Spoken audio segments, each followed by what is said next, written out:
This video is gonna tackle a topic that is, well, quite sensitive, especially to the worldly. Be warned. Oh, right. The month of June is the so-called Pride Month, huh? I wonder what the Bible said about that. Oh.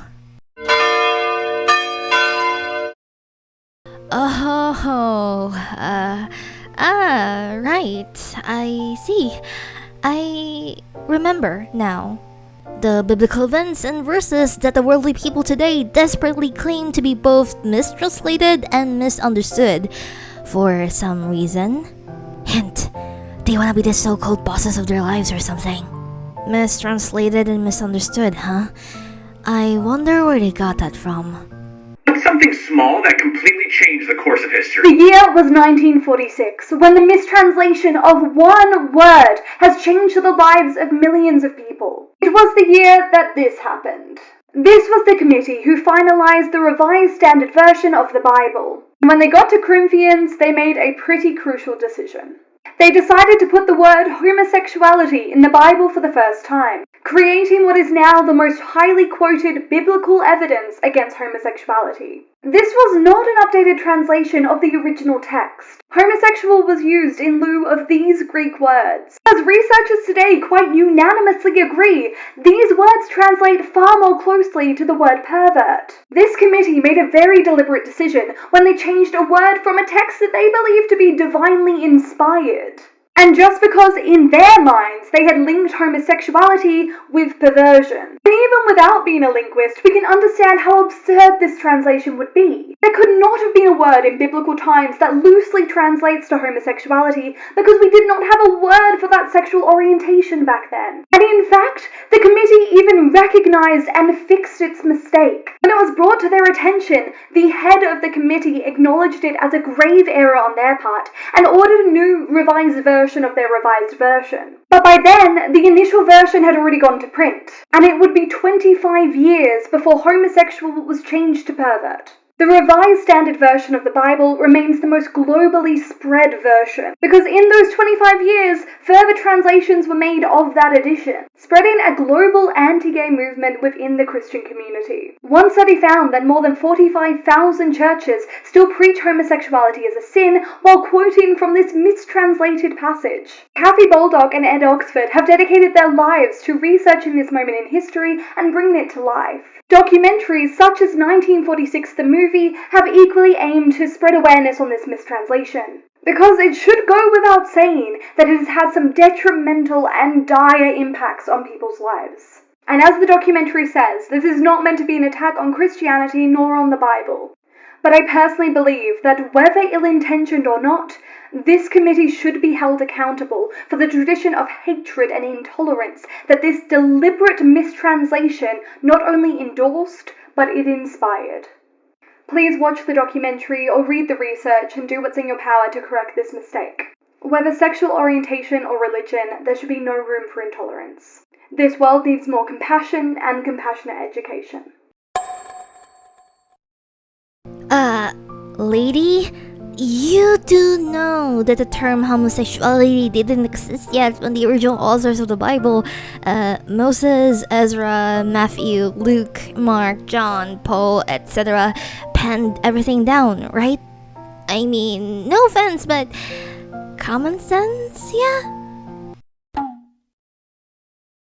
The term was only, quote, added, unquote, to the Bible for the sake of modernity. What?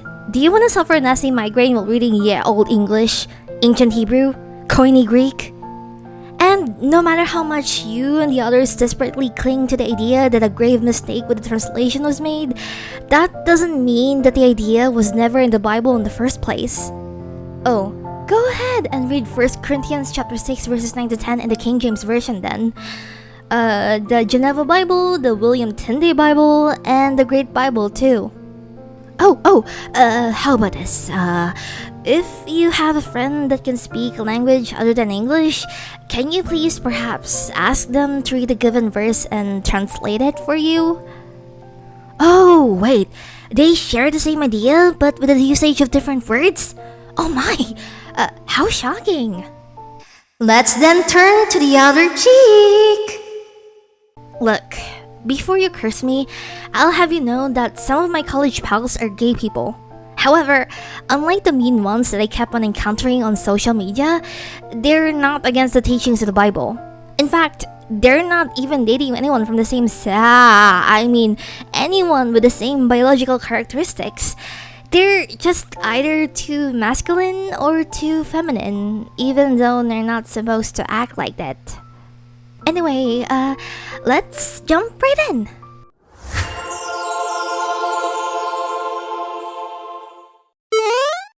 Meh.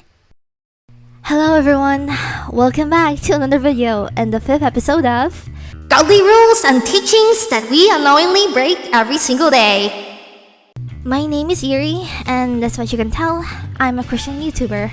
As always, let me read you a few verses that worldly all desperately claim to be mistranslated. Or do you not know that wrongdoers will not inherit the kingdom of God? Do not be deceived. Neither the sexually immoral, nor idolaters, nor adulterers, nor men who sleep with men, nor thieves, nor the greedy, nor drunkards, nor slanderers, nor swindlers will inherit the kingdom of God. Do not have sexual relations with a man as one does with a woman. That is detestable. Because of this, God gave them over to shameful lusts. Even their women exchanged natural sexual relations for unnatural ones.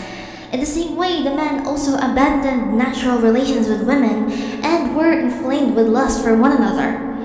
Men committed shameful acts with other men and received in themselves the due penalty for their error. So, clear as day, right? Let's then go back to the book of Genesis, when God first made Adam and Eve, not Adam and Steve or Kevin or whatever male name there is available. God made Adam to be the main caretaker of the garden, the main man who named all cattle, the birds, and the beasts of the field, as what was written in Genesis chapter 2 verses 19 to 20. Then, he put Adam to sleep and made Eve to be the first man's helper, or Ezer in Hebrew, which could have several meanings. A helper, an ally, rescuer, or a protector, which was then eventually followed by Genesis chapter 2 verse 24. That is why a man leaves his father and mother and is united to his wife, and they become one flesh. Did you hear that? The man will leave his parents to be united with his wife, not husband, and vice versa. Let's then skip a couple of chapters into the future, after Adam and Eve were cast out of the garden and after Noah and his family survived the flood. Yeah, that's right. We're talking about a certain someone who lived during Abraham's generation, the nephew whom Father Abraham took in and loved as his very own son before he and his wife Sarah had Isaac, Lot. We all know the story, right? Abraham and Lot parting ways because their servants were bickering nonstop. Abraham was visited by 3 mysterious men. One of the mysterious men told him that Sarah is going to bear Abraham a son. 2 of the 3 mysterious men went out to visit the city of Sodom, and boom, a jaw-dropping scenery that's full of sin and chaos. Lot urged the man to spend the night in his house because he knew what's gonna happen to those mysterious travelers if they stay out in the open. Lot's male neighbors, I repeat, male neighbors, saw the travelers and demanded Lot to bring them out because they want to do something ungodly and pretty much 18 plus to the travelers. Lot offering his 2 untouched daughters to the mob, the true travelers blinding the mob with light and dragging Lot and his family out of the sinful city of Sodom, and boom boom kaboom. Oh, but Yuri, that mob's planning to do something bad to the angels. Well, duh. Something very bad. And let's not ignore the fact that that lustful mob did a complete 180 against God's perfect design of marriage. The union between the man and woman, not the man-made union between man and woman and woman. Sheesh.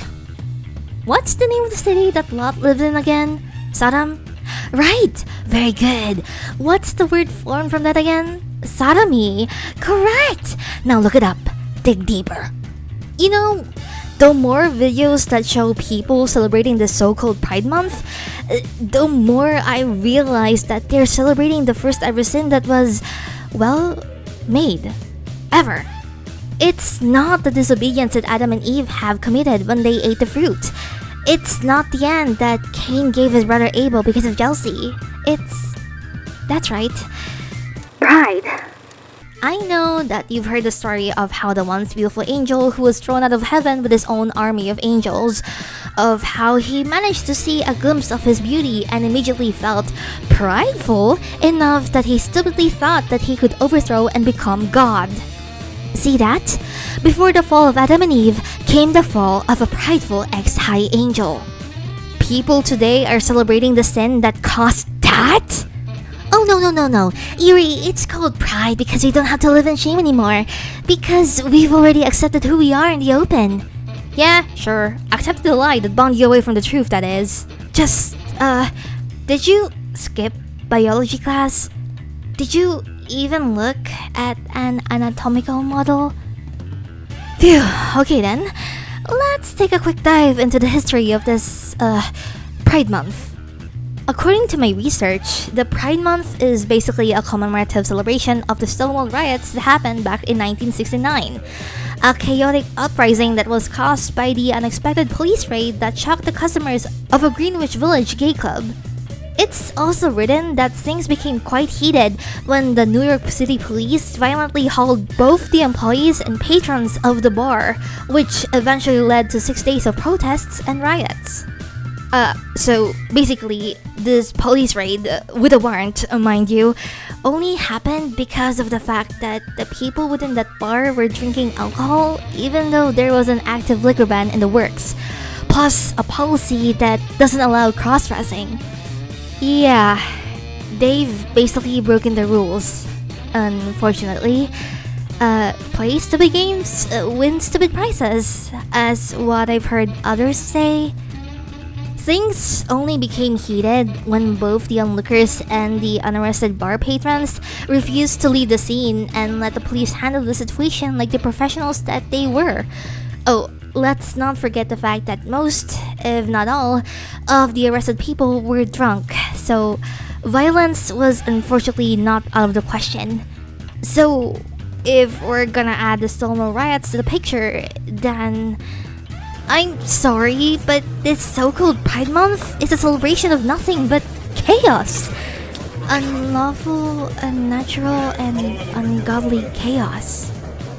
The word pride should be replaced with shame, because if those people only followed the liquor ban, then those riots wouldn't have happened in the first place. No one should be proud about the chaos that was caused by the Stonewall riots. No one should be proud of the sin that caused a once beautiful angel to lose his status. No one should be proud of their sin. Instead, we should be like Jesus Christ, who, despite his divinity, humbled himself and became man. Who, despite his high position as the King of Kings and Lord of Lords, willingly worked as a carpenter before he started his ministry, washed the feet of his disciples, and became the perfect facial lamb that saved us all. Also, we should be like Jesus Christ, who befriended and dined with sinners. Jesus Christ, who patiently taught everyone the truth and condemned no one, not even those who crucified him.